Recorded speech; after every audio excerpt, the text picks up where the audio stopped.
ಗಲಾಟೆಗಳಲ್ಲಿ ಕೋಲಾರಲ್ಲಿ ಹೋಗಿ ಗಲಾಟೆಗಳು ಮಾಡಿ ಸಂಘ ಮಾಡ್ಕೊಂಡ್ಬಂದು 3 ವರ್ಷ ತುಂಬಿ 4ನೇ ವರ್ಷಕ್ಕೆ ಕಾಣಿಸ್ತಿದೆ. ಇದುವರೆಗೂ ರೈತರಿಗೆ ಸಿಗಬೇಕಾದ ಯಾವುದು ಸಿಕ್ಕಿಲ್ಲ. ಕಾರಣ ನಮ್ಗೆ ಗೊತ್ತಿಲ್ಲ. ಮತ್ತು ಎಲ್ಲ TAPMCಯಿಂದನೇ ಅಕ್ಕಿ ಸರಬರಾಜು ಮಾಡಬೇಕು ತಾಲೂಕು ಪೂರ್ತಿ. ಆ ಅಕ್ಕಿನೂ ಇದುವರೆಗೂ ನಮ್ಗೆ ಸಿಕ್ಕಿಲ್ಲ. ಯಾವುದೇ ಸವಲತ್ತುಗಳು ಸಿಗ್ತಾ ಇಲ್ಲ. ಕಾರಣ ಗೊತ್ತಿಲ್ಲ.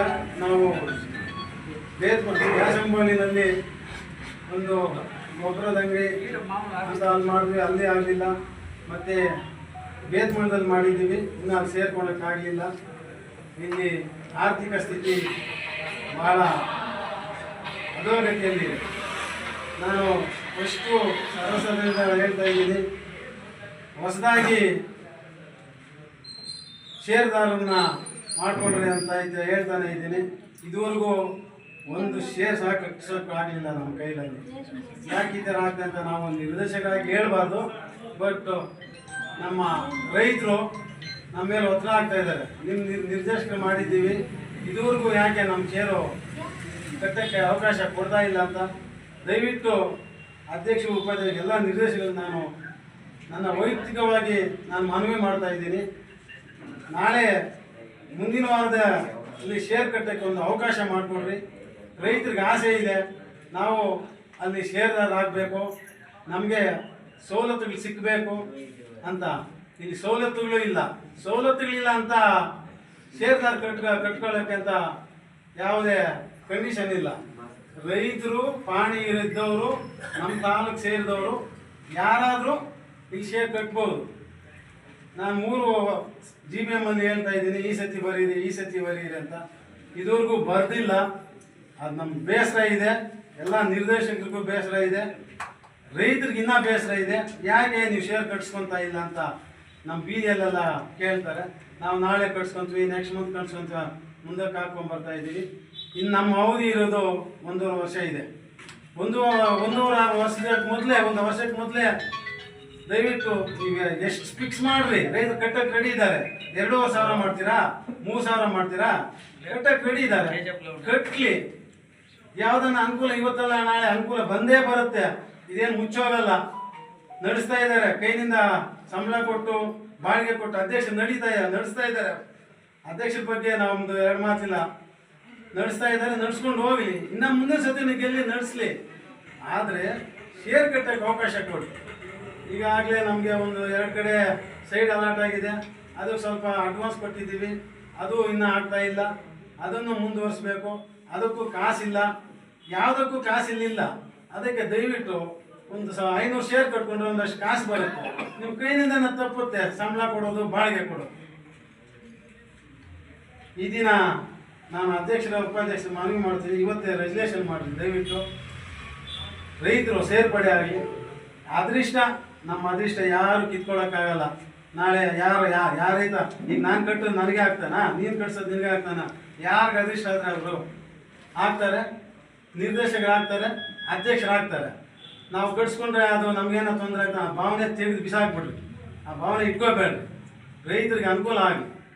ಕೆಲವು ರೈತರು ಪಾಪ ಇದಿದೆಯಲ್ಲ ಯೂರಿಯಾ ಈಗ ಡಿಮ್ಯಾಂಡು, ನಮ್ಗೆ ಗೊಬ್ಬರನೇ ಇನ್ನೂ ಬಂದಿಲ್ಲ. ಯೂರಿಯಾ ತಂದು ಹಾಕ್ಕೊಂಡಿದ್ರೆ ಸಾಕಾಗ್ತಾ ಇತ್ತು. ನಮ್ಮ ಬಾಡಿಗೆಗೂ ಎಲ್ಲ ಹೋಗಿ ಸಂಬಳಗೂ ಎಲ್ಲ ದುಡ್ಡು ಬರ್ತಾ ಇತ್ತು. ಗೊಬ್ಬರ ಅಂಗಡಿಗೆ ಅಡ್ವಾನ್ಸ್ 75,000 ಕೊಟ್ಟಿದ್ವಿ ಕೋಲಾರಕ್ಕೆ ಬೇತ್ಮಳದಲ್ಲಿ.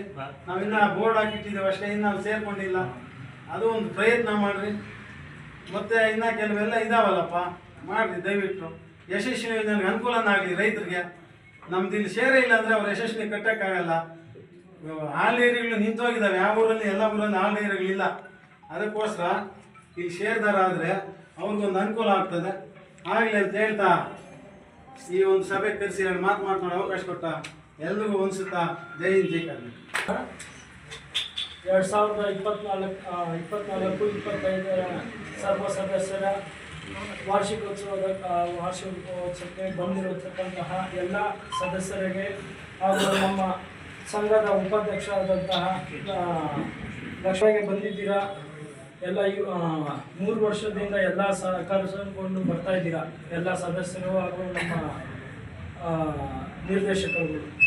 ಹಾಗೆ ನೀವು ನಮ್ಮ ಮೇಲೆ ಭರವಸೆ ಇಕ್ಕಿ ನಮಗೆ ಅಧಿಕಾರ ಕೊಟ್ಟಿದ್ದೀರಾ. ಅದಕ್ಕೆ ನಾವ್ಯಾರು ಚ್ಯುತಿಗೊಳಿಸಲ್ಲ. ಅದಕ್ಕೆ ನಾವೇನು ಮಾಡಿದ್ವಿ ನಮ್ಮ ಸಂಘದಿಂದ ಅಂದರೆ ರಸಗೊಬ್ಬರ ಅಂಗಡಿ ಓಪನ್ ಮಾಡಬೇಕು. ರೈತರಿಗೆ, ಈ ಭಾಗದ ನಮ್ಮ ತಾಲೂಕಿನ ರೈತರುಗಳಿಗೆ ಎಲ್ಲರಿಗೂ ಉಪಯೋಗ ಆಗಬೇಕು ಅಂದ್ಬಿಟ್ಟು ಗೊಬ್ಬರ ಅಂಗಡಿ ಓಪನ್ ಮಾಡಬೇಕು ಅಂದ್ಬಿಟ್ಟು ನಾವು ಫಸ್ಟ್ ಕ್ಯಾಸಂಬಳ್ಳಿಯಲ್ಲಿ ಪ್ಲ್ಯಾನ್ ಮಾಡಿದ್ವಿ, ಅದಾಗಿಲ್ಲ. ಹಾಗಾಗಿ ಬೇತ್ಮಂಗಲದಲ್ಲಿ ನಾವು ಅಡ್ವಾನ್ಸ್ ಕೊಟ್ಟು ಎಲ್ಲ ಅಂಗಡಿ ಜಾಗ ಎಲ್ಲ ನಮ್ಮ ಸಂಘಕ್ಕಾಗಿದೆ. ಅದರಲ್ಲಿ ನಾವು ಇನ್ನೇನು ಸ್ಟಾಕ್ ತಂದು ನಾವು ಸ್ಟಾರ್ಟ್ ಮಾಡಬೇಕು. ಅದೇನು ಅತಿ ಶೀಘ್ರದಲ್ಲೇ ಮಾಡ್ತೀವಿ. ನಮ್ಮ ಭಾಗದ ಎಲ್ಲ ರೈತರಿಗೂ ನಾವು ತಿಳಿಸ್ತೀವಿ, ಬಂದು ತಾವು ಬಂದು ಪರ್ಚೇಸ್ ಮಾಡಿಬಿಟ್ಟು ತಾವು ಉಪಯೋಗ ತಗೋಬೋದು ನಮ್ಮ ಸಂಘದಿಂದ. ಅದಾದಮೇಲೆ ಜನೌಷಧಿ ಕೇಂದ್ರಕ್ಕೆ ನಮ್ಮ ಸಂಘದಿಂದ ಜನೌಷಧಿ ಕೇಂದ್ರಕ್ಕೆ ನಮ್ಮ ಸಂಘದಿಂದ ಈಗಾಗಲೇ ನಾವು ಅರ್ಜಿ ಕೊಟ್ಟು ಲೈಸೆನ್ಸು ಇದು ಮಾಡ್ಕೊಂಡಿದ್ದೀವಿ. ಈಗಾಗಲೇ ನಾವು ಬೇತ್ಮಂಗಲ ಹಾಸ್ಪಿಟ್ಲ್, ಏನು ಗೌರ್ಮೆಂಟ್ ಹಾಸ್ಪಿಟ್ಲ್ ಇದೆ, ಆ ಆವರಣದಲ್ಲಿ ಮಾಡಬೇಕಂತ ಆಲ್ರೆಡಿ ತೀರ್ಮಾನ ಮಾಡ್ಕೊಂಡಿದ್ದೀವಿ ನಾವೆಲ್ಲ. ಇನ್ನೇನು ಅದು ಶೀಘ್ರದಲ್ಲೇ ಮಾಡ್ತೀವಿ ನಾವು ಜನೌಷಧಿ ಕೇಂದ್ರ. ಮತ್ತು ಈ ಸ್ಟ್ಯಾಂಪು ಮಾಡಬೇಕಂತ ಈಗಾಗಲೇ ನಾವು ತೀರ್ಮಾನ ಮಾಡಿ, ಮತ್ತು ಪ್ರಿಂಟರ್ ಎಲ್ಲ ನಾವು ಸಂಘದಿಂದ ತೆಗೆದುಕೊಂಡಿದ್ದೀವಿ. ಇನ್ನು ಪ್ಲೇಸ್ ತಾಲೂಕು ಆಫೀಸು ಆವರಣದಲ್ಲಿ ಮಾಡಬೇಕಂತ ನಾವು ತೀರ್ಮಾನ ಮಾಡಿದ್ದೀವಿ. ಅದು ಶೀಘ್ರದಲ್ಲೇ ನಾವು ಮಾಡ್ತೀವಿ. ಮತ್ತು ಪಡಿತರ ಅಕ್ಕಿ ವಿತರಣೆ ಇದಕ್ಕೆ ಮಾಡೋದಕ್ಕೆ ನಮ್ಮ ಸಂಘದಿಂದ ಮಾಡೋಣ ಅಂತ ಹೇಳಿ ನಾವು ತೀರ್ಮಾನ ಮಾಡಿ ಅದರಿಂದ ಪರ್ಮಿಷನ್ ತೊಗೊಂಡಿದ್ದೀವಿ. ಇನ್ನೇನು ಅದು ಆಗುತ್ತೆ. ಇನ್ನೇನು ಅತಿ ಶೀಘ್ರದಲ್ಲೇ ನಾವೆಲ್ಲ ಮಾತಾಡಿ ಸರ್ಕಾರದಿಂದ ಮಾತಾಡಿ ನಾವು ಇನ್ನೊಂದು ಸ್ವಲ್ಪ ದಿನದಲ್ಲಿ ಅದು ಸ್ಟಾರ್ಟ್ ಮಾಡ್ತೀವಿ. ಅದನ್ನು ತಾವೆಲ್ಲ ಬಳಸ್ಕೋಬೋದು. ಈ ಭಾಗದ ರೈತರು ನಮ್ಮ ಸಂಘದ ಮೂಲಕದಿಂದ ಬಳಸ್ಕೊಂಡು ನಮ್ಮ ಸಂಘಕ್ಕೂ ಒಂದು 4 ಕಾಸು ಆಗುತ್ತೆ, ನಮ್ಮ ಸಂಘನೂ ಸ್ವಲ್ಪ ಉದ್ಧಾರ ಆಗುತ್ತೆ. ಮತ್ತು APMCಯಿಂದನೂ ಟ್ರೇಡ್ ಲೈಸೆನ್ಸ್ ತೊಗೊಂಡಿದ್ದೀವಿ ಇದೆಲ್ಲ ವ್ಯಾಪಾರ ಮಾಡೋದಕ್ಕೆ. ಮತ್ತು ಕೂಡದಿಂದ ನಾವು ಏನು 50% ರಿಯಾಯಿತಿ ದರದಲ್ಲಿ ನಮಗೆ ಸಂಘಗಳಿಗೆ ಸೈಟ್ಗಳು ಕೊಡ್ತಾರೆ.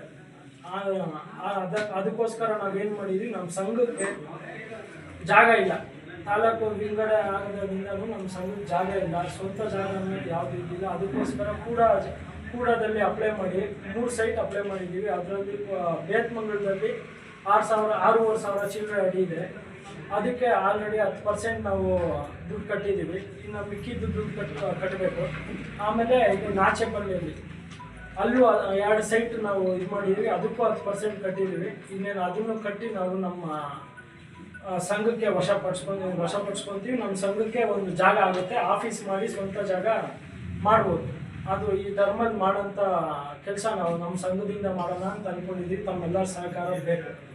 ಮತ್ತು ಅಣ್ಣವ್ರು ಹೇಳ್ತಾ ಇದ್ರು ಅದಾಗಿಲ್ಲ ಇದಾಗಿಲ್ಲ ಅಂತ. ಏನು ಮಾಡೋದು, ಇಲ್ಲಿ ರಾಜಕೀಯ ಜಾಸ್ತಿ ಆಗಿಬಿಟ್ಟಿದೆ.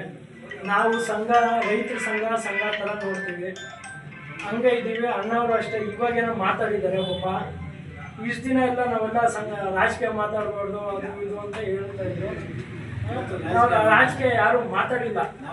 ಇವಾಗ ಇಂಡೈರೆಕ್ಟ್ ಆಗಿ ಮಾತಾಡ್ತಾರೆ ಪಾಪ. ಎಲ್ಲ ಸಹಕರಿಸ್ಕೊಂಡು ಬಂದವರು ನಮ್ಮ ಡೈರೆಕ್ಟರ್ಗಳಾಗಲಿ, ನಮ್ಮ ಶಂಕರಣ್ಣವರು ಮಾತಾಡ್ತಾರೆ ಅಷ್ಟೇ ಪಾಪ. ಎಲ್ಲ ಮೊದಲಿಂದ ನಂಗೆ ಮಾತಾಡ್ತಾರೆ ಹಾಗಾಗಿ ಎಲ್ಲ ಇಷ್ಟು ವರ್ಷದಿಂದ ಎಲ್ಲರೂ ಸಹಕರಿಸ್ಕೊಂಡು ಬಂದಿದ್ದೀರಾ. ಇದೇ ರೀತಿ ನಮ್ಮ ಮೇಲೆ ಭರವಸೆ ಇಡಿ. ನಾವು ಯಾರು ಚ್ಯುತಿ ಬರದಂತೆ ನಾವು ಕೆಲಸ ಮಾಡ್ಕೊಂಡು ಹೋಗ್ತೀವಿ. ನಾವು ಏನು 5 ವರ್ಷ ಇರ್ತೀವೋ, ಮುಂದಕ್ಕೆ ಇರ್ತೀವೋ ಇರೋದು ನಮ್ಗೆ ಗೊತ್ತಿಲ್ಲ. ಬಟ್ ನಾವು ಇರೋವಾಗ ಏನಾದರೂ ಒಂದು ಕೆಲಸ ಮಾಡ್ಬಿಟ್ಟು ರೈತರಿಗೋಸ್ಕರ ನಮ್ಮನ್ನು ನಂಬಿ ಯಾರು ಆಯ್ಕೆ ಮಾಡಿ ಕಳಿಸಿರ್ತಾರೋ ಅದನ್ನು ನಾವು ಭರವಸೆ ಉಳಿಸ್ಕೋಬೇಕಲ್ವ. ಅದ್ರ ತಕ್ಕಂಗೆ ನಾವು ನಡ್ಕೊತೀವಿ ಅಂತೆಲ್ಲ ಹೇಳಿ ನಿಮ್ಮ ಮುಂದೆ ಮಾತು ಕೊಡ್ತೀನಿ. ಅದರಂತೆ ಈಗ 5 ವರ್ಷ ಮುಗಿಯೋಷ್ಟಕ್ಕೆ ಇದ್ರಲ್ಲಿ ಹೇಳಿರೋದ್ರಲ್ಲಿ ನಾವು ಕನಿಷ್ಠ ರೈತರಿಗೆ ಉಪಯೋಗ ಆಗುವಂಥ ಕೆಲಸಗಳು ನಾವು ಮಾಡೇ ಮಾಡ್ತೀವಿ ಅಂತ ಹೇಳ್ತಾ ನಾನು ಮಾತನ್ನು ಮುಗಿಸ್ತೀನಿ.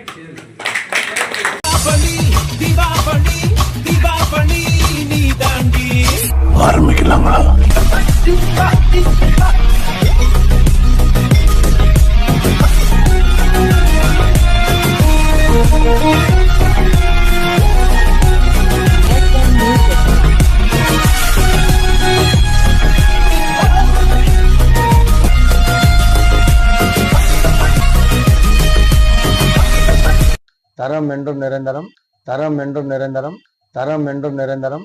வாங்க.